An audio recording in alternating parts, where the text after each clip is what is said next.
नमस्कार बच्चों, मेरा नाम है राहुल और आप देख रहे हैं बेसिक्स क्लास। तो प्री बोर्ड का एग्जाम है, ये आपका टर्म 2 का है, ठीक है। 2021-22 इवनिंग शिफ्ट वाले बच्चों का है। तो जो प्री बोर्ड का पेपर होता है उसे सॉल्व करना बहुत ही जरूरी होता है प्यारे बच्चों, क्योंकि इसी बेस पे आपके जो फाइनल पेपर होते हैं इसी बेस पे तैयार किए जाते हैं। और ये आपका जो प्री बोर्ड होता है दिखावे के लिए होता है, काम तो ये बच्चे कितनी तैयारी ये भी चेक करने के लिए होता है। तो प्यारे बच्चों, सेक्शन बी का राइटिंग स्किल जो आपका था क्या कहते हैं कि इंक्वायरी लेटर हमने सॉल्व कर दिया था, आप जाके देख सकते हैं वो वीडियो आप। और इसके बाद सेक्शन सी में लिटरेचर जो 20 नंबर का आता है, क्वेश्चन नंबर 6, 1 से लेके 7 तक क्वेश्चन थे, हमने 7 के 7 तो सॉल्व कर लिए थे प्यारे बच्चों। ये देखेंगे तो आंसर यानी 6 मतलब है तो 7 यानी 6 कर रहे थे, हमने कर लिए थे, 2-2 नंबर वाले प्यारे बच्चों थे। इसके बाद कमेंट करके आपने कहा था क्वेश्चन नंबर 7 भी सॉल्व कराना है। तो चलिए सेक्शन सी का क्वेश्चन नंबर 7 इसे भी सॉल्व कर लेते हैं हम। और प्यारे बच्चों ठीक है, आप जो भी पढ़ रहे हैं सिलेबस के अकॉर्डिंग पढ़ना, ठीक है। देखो ये साइंस का मेरे पास टर्म 2 का है, मैंने पहले अपलोड कर रखा है, जब मैं वर्कशीट करा रहा तभी मैं आपको बता रहा था, ठीक है। तो इकाई 1 इकाई 2, ठीक है, बाकी जो सिलेबस है इधर उधर हो गया मेरे से भी।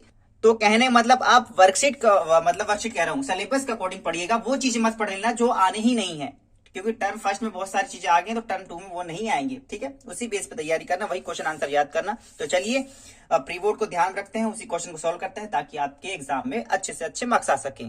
सेक्शन सी, तो चलिए सेक्शन सी देख लेते हैं एक बार। सेक्शन सी ठीक है, लिटरेचर 20 नंबर का है, ये तो हो जाएगा 5 5 दूना 10, 2-2 नंबर के हैं, और ये 10 नंबर के ये रहा आपका, ठीक है। 4-4 8 ही हुई तो अच्छा वो 6 करने थे, ठीक है। हाँ 12 8 20 हो जाएंगे, ठीक है। तो यहाँ पे भी answer any two of the following in about 120 words. 120 शब्दों में आपको आंसर देने हैं, 2 क्वेश्चन देने हैं, 4-4 नंबर के हैं, ठीक है। तो हम तीनों दे देंगे, जो आपको बेस्ट लगे उसे याद कर लेना, प्रैक्टिस कर लेना, मैं तो कहूँ तीनों कर लेना आप।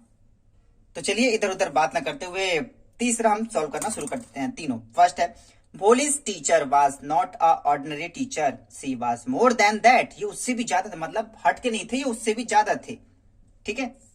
Suppose you become a teacher, मतलब एज्यूम कर लो आप भी टीचर बन ही गए, पढ़ तो रहे, कहीं कभी ना कभी तो पढ़ाओगे पढ़ाओगे। What quality of Bholi's teacher will you imbibe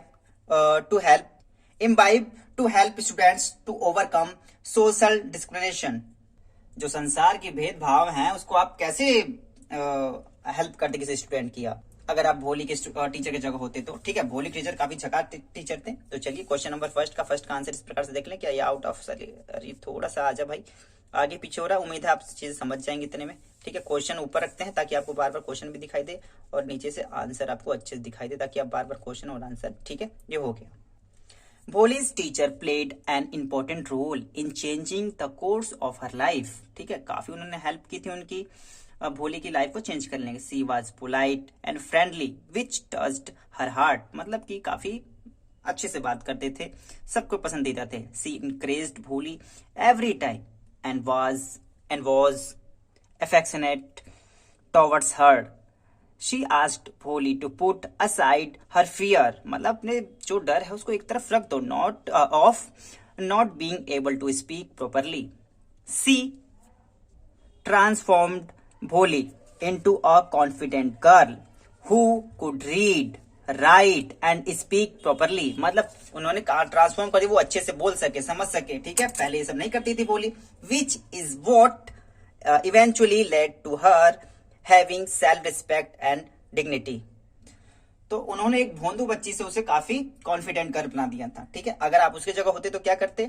if I would have given a chance to become a teacher I would like to change and do certain things to do help the poor children. I would work to fight social discrimination, मतलब जो सामाजिक भेदभाव उनसे तो लड़ाई करूंगा और उनकी हेल्प भी करूंगा। एंड हेल्प चिल्ड्रेन लाइक भोली टू ओवरकम देयर वीकनेसेस, मतलब अपनी कमजोरी से उसको उभारूंगा, ये अपने कमजोरी से उभर सके।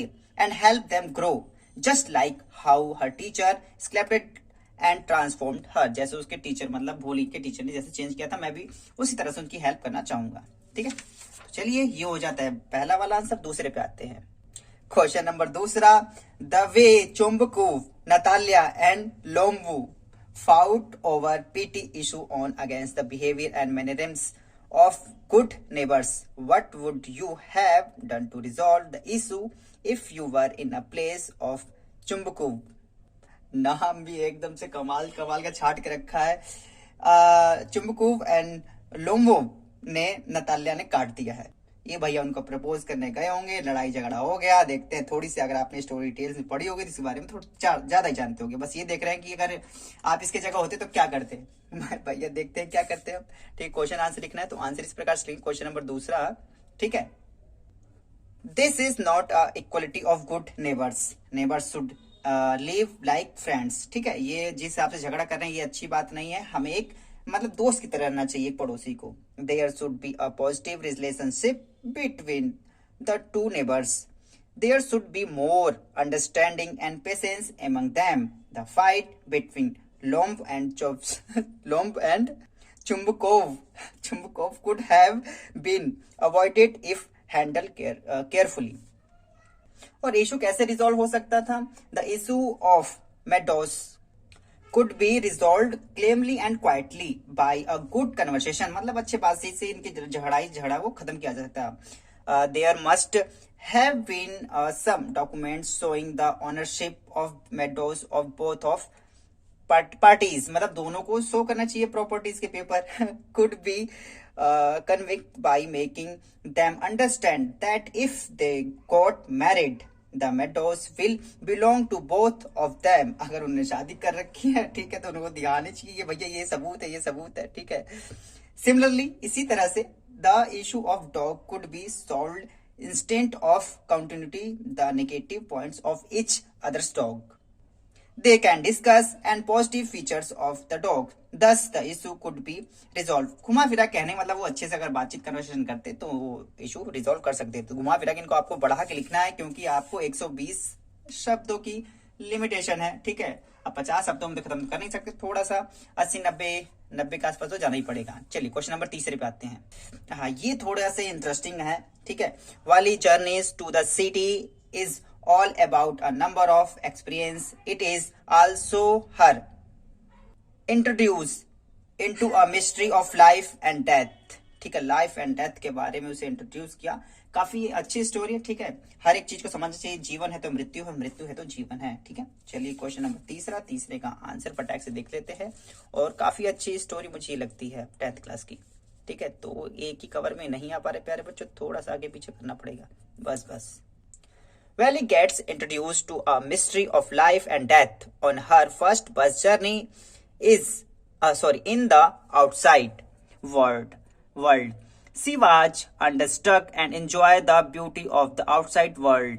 She clapped, laughed, and enjoyed when she saw a young cow. मतलब एक नौजवान गाय को देखा उसने, running in the middle of the road, जो रास्ते के बीच में चल रही थी, in front of the bus. The driver sounded the horn. उन्हें to warn मतलब उसे वार्न करने के लिए साउंड किया, मतलब हॉर्न दिया। It but the more he honked and faster is clopped, मतलब जैसे वो हॉर्न देता वो और तेज हो जाती है। वाला found it funny, उसे देखा कि मतलब जितनी तेज हॉर्न बजा रहा है ड्राइवर उतनी तेज भागे जा रही है। Funny and amusing.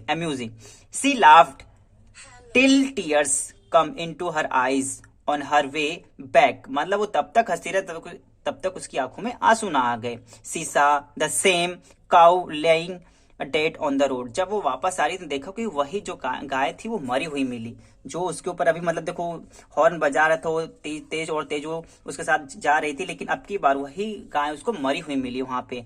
Some fasted speed vehicle must have hit it, मतलब किसी ने हिट कर दिया किसी गाड़ी मोटर वगैरह ने उससे जो तेज चल रही होगी। इट वॉज हॉरिबल साइट, उसके लिए काफी भयानक था। इट लुक क्वाइट फ्रंटिंग, मतलब कि वो अंदर से डर सी गई, झंझोर सी गई। It was laying there legs spare out and fixed stare in its lifeless eyes and blood around it, उसके तरफ मतलब आंखों शांत भाव से देखी जा रही थी, मतलब जो मरी है तो खुली आंखें रहेंगी, और खून चारों तरफ बिखरे हुए थे। The image of the dead cow haunted her, मतलब उसे काफी उसने डरा सा दिया था ये उसकी मरी हुई गाय को देख कर ये सब। डिम्पिंग हर स्पिरिट्स, उसकी आत्माओं को झंझोर दिया। एंड मेकिंग हर सैड, और उसे उदास बना दिया। ठीक है, उसने एक ही मतलब टाइम पे उसने खुश देखा, इतनी खुश हो, इतनी हंसी कि उसे आंखों से आंसू आ गए। और आते वक्त उसी गाय को उसने मारा हुआ देखा तो काफी दुखी भी होगी उस चीज को। ठीक है, तो ये आपको क्वेश्चन नंबर 1, 2, 3 थे, जो आपको तीनों, मतलब मैं तो कहूंगा तीनों को प्रैक्टिस कर लो लिख लिख के। ठीक है, तो आपके लिए अच्छा रहेगा।